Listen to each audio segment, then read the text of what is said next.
फेरि पनि स्वागत छ। छोटो मिठो भ्लग ल्याएर आइसकेको छु। आजको भ्लग चाहिँ हाम्रो दुल्लु पटकानीमा रहेको नवमी पूजा साथै राँगो काट्ने जार्ता भनेर चाहिँ पब्लिकहरू टन्नै आउनु भएको छ र यो जार्ता सफल पार्नको लागि यहाँको स्थानीयहरू पूजा गर्दै हुनुहुन्छ र अब यति पछिमा चाहिँ राँगो कुदाइन्छ, भोभाल रमाइलो हुनेछ। सबैजना हेर्नु होला र यो भिडियोमा को हुनुहुन्छ सबैले कमेन्ट गर्नु होला। तयारी भइसकेको छ है त गाइज।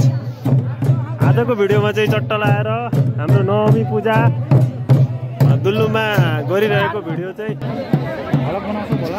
हजुर मेरो फ्यानहरू पनि भेटिसक्यो अन्तबाजदेखि हेर्नुलाई त थ्याङ्क यू है। अझै साथ सपोर्ट गर्दै है त सबैलाई हस् थ्याङ्क यू है थ्याङ्क यू। कहाँ देखियो? म यही देखियो स्थानीय हो। राँगो कुद्यो है।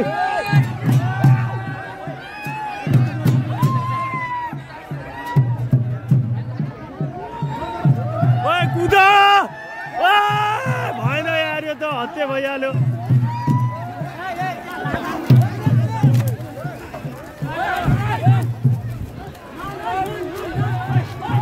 ओए नआन के यार, कस्तो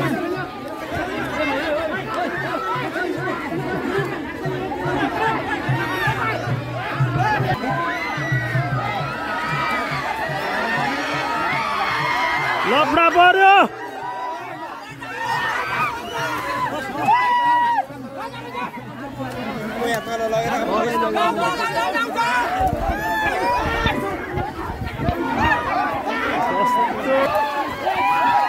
ठिकै बसाले नै अच्छा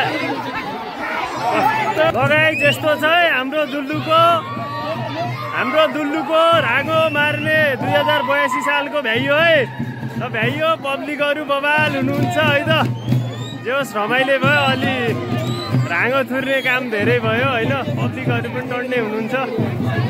र फाइनल्ली हाम्रो राँगो चाहिँ तल छ गाइस, हेरौँ है। राँगो चाहिँ अन्तिममा मारिसके गाइस होइन। हाम्रो दुल्लु नगरपालिका साथमा आज राँगो कटिङ भइरहेछ। दामी भयो तर अलिकति हल्लागुल्ला धेरै भयो, यति नभए रमाइलो पनि हुँदैन है त। अबको बाँकी भिडियो चाहिँ हाम्रो मार्ने कार्यक्रम हुँदैछ। माथि पनि एक खुट्टा लानु पर्छ है त। बबाल छ। चट्ट लाएर दुल्लुको राँगो मार्ने जाँदा भ्याइयो है। अलिअलि लफडा सफडा पर्यो भ्याइयो। अब जात्ता अब बहिनी मुन्चिया मात्रै लोग्ने मान्छे हिँडे घर जात्ता भ्याइयो है भ्याइयो। लफडा पर्यो है लफडा पर्यो।